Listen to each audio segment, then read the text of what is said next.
तो राज कहता है हमें पता ही नहीं चल रहा ये हमारी बच्ची है और किसी और की।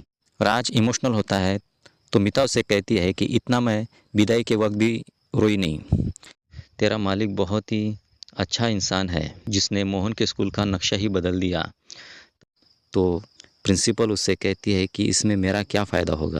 तो श्याम प्रकाश कहता है कि हम तो ख़ानदानी गरीब है, हमारे बाप भी गरीब थे, हम भी गरीब हैं। तो राज कहता है कि हम भी पहले गरीब थे, बाद में हम अमीर बने और अब फिर से गरीब हुए हैं। तो 1 महीने के लिए यूरोप वैकेशन के लिए जा रहे हैं। तो पड़ोसी कहते हैं कि आप फेसबुक पर वहाँ की तस्वीरें डालना मत भूलना। उसे पता चलता है राशन कार्ड, बीपीएल, आधार कार्ड, इनकम टैक्स प्रूफ। उसी वक्त उसे एक चाय वाला मिलता है जो बताता है कि उसकी हर जगह सेटिंग है और उसके बेटी की एडमिशन वो करा कर देगा। कि हमारे देश में English is India, India is English. वो कहता है my life is Hindi but my wife is English. मेरी अंग्रेज़ी छोटी है लेकिन मुझे फ़र्क नहीं पड़ता, लेकिन मेरे बीवी को फ़र्क पड़ता है। और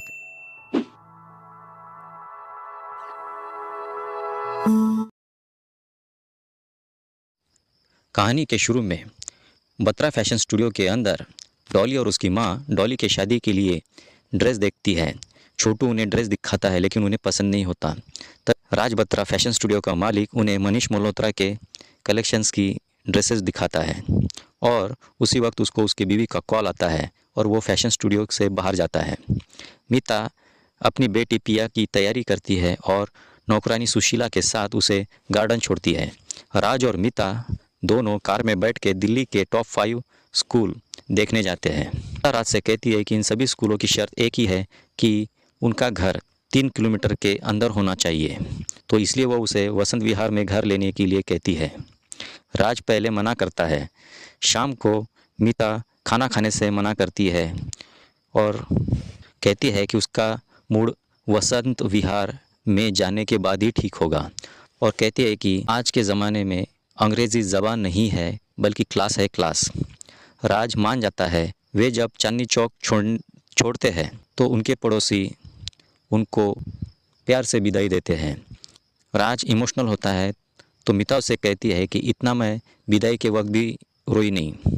वसंत विहार जब वे आते हैं तो को मीता कहती है कि वो उसे मिट्ठू ना बुलाए बल्कि हनी बुलाए।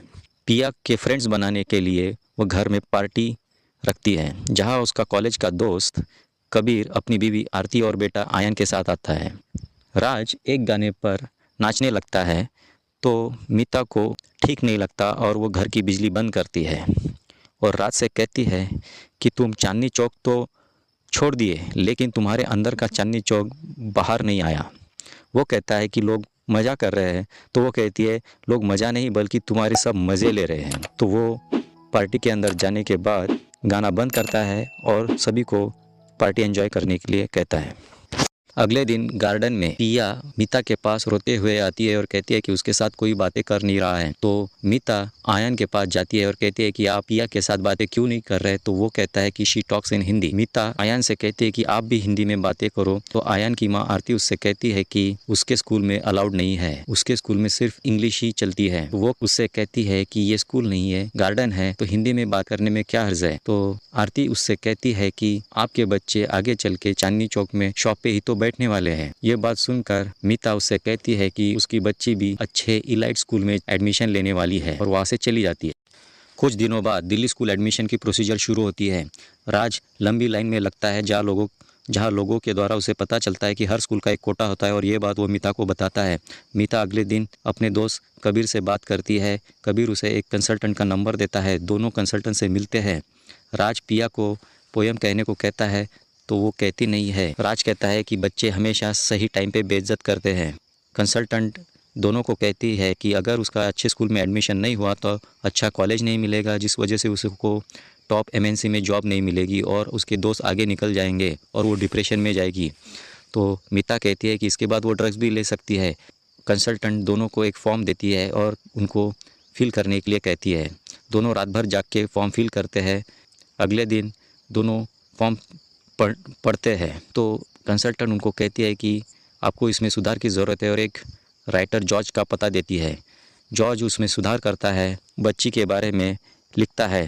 तो राज कहता है हमें पता ही नहीं चल रहा ये हमारी बच्ची है और किसी और की।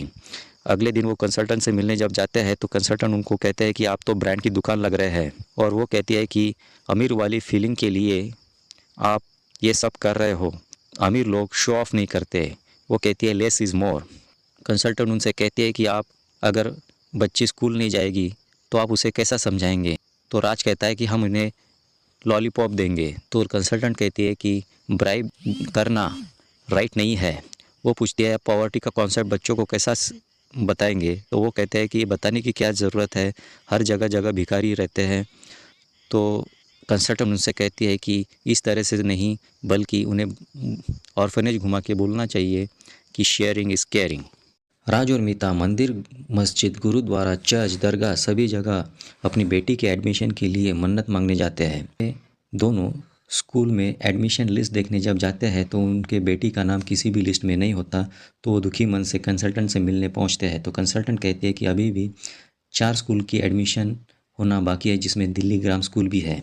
और राज को रीज़न बताती है कि वो बिजनेसमैन होने की वजह से शायद उसके बेटी का एडमिशन नहीं हुआ होगा। तो राज कहता है कि बिजनेसमैन क्या होता है वो उसे अब बताएगा।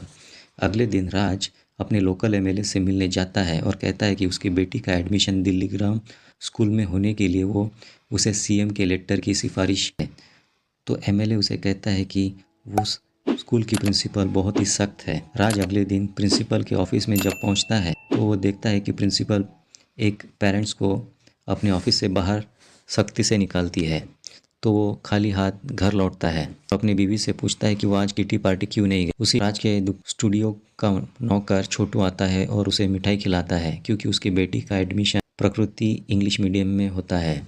वो कहता है कि राज भैया के वजह से ही उसके बेटे का एडमिशन हुआ है, क्योंकि वो गरीबों के लाइन में लग गया था और फॉर्म भरा था। तो मीता उसे ताना मारती है। अगले दिन राज कंसल्टेंट से मिलने पहुंचता है और कहता है कि उसके नौकर छोटू के बेटे का एडमिशन कैसे हुआ। तो वो कहती है कि आरटीई एक्ट से हुआ होगा, जो हर स्कूल में 25% कोटा होता है गरीब बच्चों के लिए। और कंसल्टेंट उसे सलाह देती है कि वो गरीब होने के डॉक्यूमेंट्स बनाए। अगले दिन राज सरकारी कार्यालय जाता है, जहां वो पूछता है कि कौन से डॉक्यूमेंट्स की ज़रूरत है। तो उसे पता चलता है राशन कार्ड, बीपीएल, आधार कार्ड, इनकम टैक्स प्रूफ। उसी वक्त उसे एक चाय वाला मिलता है जो बताता है कि उसकी हर जगह सेटिंग है और उसके बेटी की एडमिशन वो करा कर देगा। तो खुशी से झूम उठता है और अपने घर लौटता है और बीवी को बातें बताता है। उसी वक्त टीवी में न्यूज़ फ्लैश होती है कि आरटीई में फ्रॉड हुआ है, और दिल्ली ग्राम स्कूल की प्रिंसिपल कहती है कि इस फ्रॉड को वो खुद सुपरवाइज करेगी और घर घर जाकर फ्रॉड लोगों को पकड़ेगी। मीता राज से कहती है कि तुम डॉक्यूमेंट्स वापस ले लो। राज कहता है कि डॉक्यूमेंट्स तो जमा हो गए। तो मीता कहती है कि तुम्हें इसके लिए जेल हो सकती है, और तुम्हें जेल हो गई तो मेरा और पिया का क्या होगा। पिया अगर डिप्रेशन में चली गई और ड्रग्स लेना शुरू कर दी तो क्या करोगे। तो उससे अच्छा बेहतर है कि हम गरीब बन के रहते हैं। वे अगले दिन पार्किंग में जब पड़ोसियों के साथ जॉगिंग करने जाते हैं तो कहते हैं कि हम 1 महीने के लिए यूरोप वैकेशन के लिए जा रहे हैं। तो पड़ोसी कहते हैं कि आप फेसबुक पर वहाँ की तस्वीरें डालना मत भूलना। वे दोनों स्टूडियो जाते हैं और वहाँ अलग अलग फ़ोटो खींचते हैं और फ़ोटोशॉप में एडिट करते हैं। रात को दोनों टैक्सी में अपना सब सामान भरकर भरतनगर जाते हैं। सवेरे भरतनगर पहुँचते ही वो अपने जब में जाते हैं तो लोग उनका सामान उठाकर उनकी मदद करना चाहते हैं, लेकिन वो मना करते हैं। तो सभी लोग वहाँ से चले जाते हैं। स्कूल की प्रिंसिपल हिंदी टीचर कुमार से कहती है कि आपको प्रेस में जाने की क्या ज़रूरत थी, आप मेरे पास आते हैं। और उसको आरटी फॉर्म की फ़ाइल चेक करने के लिए कहती है और आप घर घर जाकर इंस्पेक्ट करो, ऐसा कहती है। रात को राज और मीता को चूहा मच्छर परेशान करते हैं। एक दूसरे को वो ब्लेम करते हैं। अगले दिन जब राज वॉशरूम जाता है तो उसे पानी नहीं मिलता। मीता पड़ोसियों से पानी मांगती है तो कोई उसे देता नहीं। उसी वक्त श्याम प्रकाश 2 बकेट पानी मीता को लाकर देता है और पड़ोसियों को सुनाता है कि और कहते हैं कि यहाँ गंगा जमुना बहती थी। श्याम प्रकाश दोनों को अपने घर लेकर जाता है, चाय पिलाता है और कहता है कि उनके बेटे का फॉर्म उन्होंने दिल्ली ग्रामर स्कूल में भरा है। तो राज भी कहता है कि हमने भी हमारे बेटी का फॉर्म वही भरा है। मीता वहाँ अंग्रेज़ी में बात करती है, तो राज उसे कहता है कि यहाँ टैलेंट दिखाने की क्या ज़रूरत थी। अगले दिन हिंदी टीचर कुमार राजमिता के घर आता है और राज से डॉक्यूमेंट्स जब लेता है तो वो उसका हाथ देखता है और कहता है कि आपके हाथ तो बहुत कोमल है। तो श्याम प्रकाश कहता है कि उसको भी पहले से ही शक था कि 300 रुपये का पिज़्ज़ा और 20 रुपये की बिस्लरी कौन सा गरीब पी सकता है। श्याम प्रकाश कुमार को कहता है कि ये नए नए गरीब हुए हैं, अच्छे खासे परिवार से होंगे, लेकिन इनका दिवाला शायद निकला होगा। तो राज कहता है कि उनके पार्टनर ने उन्हें धोखा दिया है, इस वजह से वे अभी गरीब बने हैं। तो श्याम प्रकाश कहता है कि हम तो ख़ानदानी गरीब हैं, हमारे बाप भी गरीब थे, हम भी गरीब हैं। तो राज कहता है कि हम भी पहले गरीब थे, बाद में हम अमीर बने और अब फिर से गरीब हुए हैं। तो हिंदी टीचर कुमार कहता है कि वो अगली बार आएगा और फिर देखेगा। तो मिता कहती है कि क्या देखोगे। अगले दिन सुबह 5 बजे श्याम प्रकाश और राज बस से बिस्किट फैक्ट्री में काम करने के लिए जाते हैं। राज उसे काम समझाता है। सवेरे जब मिता पानी भरने के लिए लाइन में लगती है तो उसका अपने पड़ोसी के साथ झगड़ा होता है। तो तुलसी उसे कहती है कि अपनी लड़ाई खुद लड़नी पड़ेगी, तो वो पड़ोसी के साथ जमकर लड़ाई करती है। बिस्किट फैक्ट्री में राज को ठीक से काम नहीं आता तो सुपरवाइज़र उसको डांटता है। दोपहर को जब राशन वाला राशन देता है तो मिता उससे चावल के लिए झगड़ती है। तुलसी उसे कहती है कि भाभी आप बात बात पर नहीं झगड़ना चाहिए क्योंकि ये सरकारी इंसान है, और उसे कहती है कि गरीबी 2-4 दिन में समझ में नहीं आती। राज फैक्ट्री में पेशाब करने जब जाता है तो सुपरवाइज़र उसे रोकता है और कहता है कि वो उसके तनख्वाह से पैसे काट लेगा। तुलसी अपना आधा राशन मीता को देती है। अगले दिन कुमार राज के घर आता है और श्याम प्रकाश और राज को कहता है कि उनके बच्चों की एडमिशन हो जाएगी, लेकिन उसके लिए उनको 24,000 जमा करने पड़ेंगे जो एक्स्ट्रा करिकुलर एक्टिविटीज़ के लिए होते हैं, क्योंकि आरटी में कोई पैसा नहीं लगता। रात को जब राज एटीएम से पैसे निकालने जाता है तो श्याम प्रकाश को ऐसा लगता है कि एटीएम लूट रहा है, तो वो उसे मना करता है और खुद गाड़ी के नीचे आने की कोशिश करता है और गाड़ी वाले से 20,300 रुपये निकालता है। अगले दिन दोनों अपने बच्चों के दिल्ली ग्रामर स्कूल के हॉल में जाते हैं जहाँ प्रिंसिपल खुद लॉटरी निकालती है। आरटीआई के तहत पिया का एडमिशन हो जाता है, लेकिन श्याम प्रकाश के बेटे का नहीं होता। तो उसका बेटा कहता है कि हमारी तकदीर ख़राब है। तो वो कहता है कि स्कूल की किस्मत अच्छी नहीं है जो तुम्हें एडमिशन नहीं मिला। राज अगले दिन बस्ती छोड़ता है तो श्याम प्रकाश उससे कहता है कि हमें याद रखना।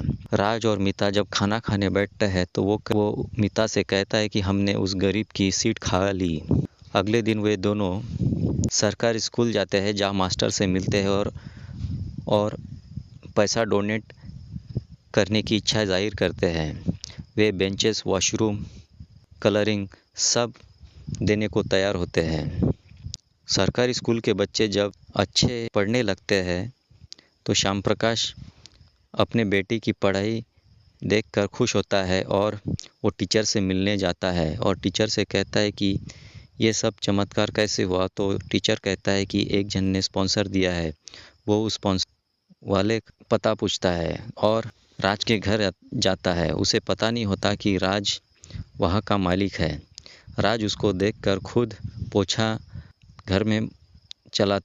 मोहन उससे कहता है कि तेरा मालिक बहुत ही अच्छा इंसान है जिसने मोहन के स्कूल का नक्शा ही बदल दिया। तभी नौकरानी आती है और राज को पोछा मारते देख कहती है कि मैं मारती हूँ, आप क्यों मार रहे? तो श्याम प्रकाश कहता है कि आप इसको सांप क्यों कह रहे हो, और ये नौकर है तो पोछा नहीं मारेगा तो और क्या करेगा। तो वो कहती है कि ये हमारे साहब है। श्याम ये बातें सुनकर चौंक जाता है और राज की तरफ देखता है। राज उससे कहता है कि उसने अपनी बेटी के एडमिशन के लिए झूठ बोला और वो उसे माफ़। उससे कहता है कि आप जैसे बड़े लोग हमारी शिक्षा के मौक़ों को छीनते हैं, क्योंकि हमारे बच्चे अगर इंग्लिश पढ़ लिख गए तो तुम्हारी नौकरी कौन करेगा। वो कहता है कि तुमने मेरे बेटे का हक मारा है, तुम्हें जो ठीक लगा तुमने किया, मुझे जो ठीक लगेगा वो मैं करूँगा, और वहाँ से चला जाता है। राजमिता जब कार में बैठ के जाते हैं तो पिता उससे कहती है कि अगर हमारे बेटी का एडमिशन कैंसिल हो गया तो वो ड्रग्स लेना शुरू करेगी। तो राज कहता है कि हमेशा ड्रग्स ही क्यों लेगी। शाम पिया के स्कूल में जब जाता है तो पिया उससे मिलती है और मोहन के बारे में पूछती है। शाम का गुस्सा ठंडा होता है, उसी समय राज मीता वहाँ पहुँचते हैं तो राज उससे कहता है कि उसे किसी का हक मारना ही नहीं आता और वहाँ से चला जाता है।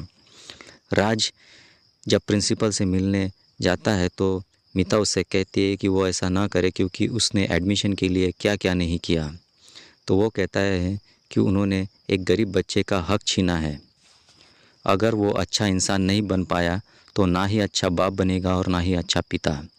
राज प्रिंसिपल की कैबिन में जाता है और अपनी बेटी के एडमिशन कैंसिल करने की बात करता है। प्रिंसिपल उससे कहती है कि आपकी बेटी के एडमिशन हम आरटी कैटेगरी से जनरल कैटेगरी में डाल देंगे। तो राज उनको कहता है कि हमने एक फ्रॉड किया है, आप मेरी बेटी की सीट मोहन को दो।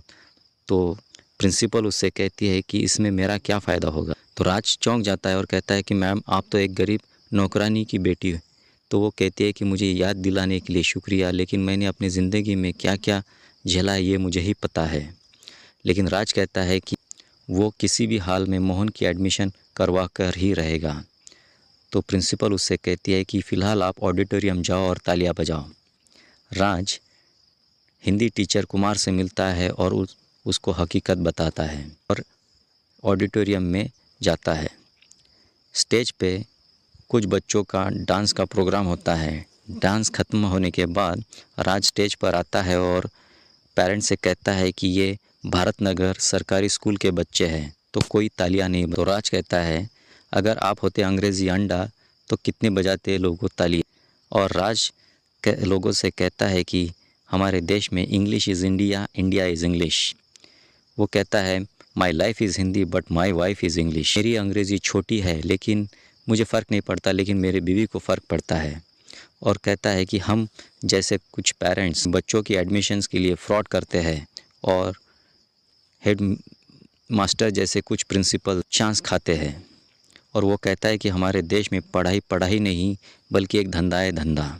और वो कहता है कि चाहे कुछ भी हो जाए वो अपने बच्ची का एडमिशन इस स्कूल से कैंसिल करेगा और दूसरे स्कूल में उसे एडमिशन दिलाएगा, लेकिन वो मोहन को एडमिशन यहाँ करवा कर ही रहेगा। और मीता के साथ बाहर निकल, वो जब बाहर आता है तो सरकारी स्कूल के बच्चे बस में चढ़ने लगते हैं। तो सरकारी स्कूल के टीचर उसे कहते हैं कि आपने एक ब्रेव डिसीजन लिया, आपने अपने बच्ची का एडमिशन एक गरीब बच्चे के लिए कैंसिल कर। तो मीता राज से कहती है कि उनकी पिया सरकारी स्कूल में ही पढ़ेगी और वो उससे कहती है कि वो आज से उसे मिट्ठू बुलाए। और कहानी यही समाप्त होती है।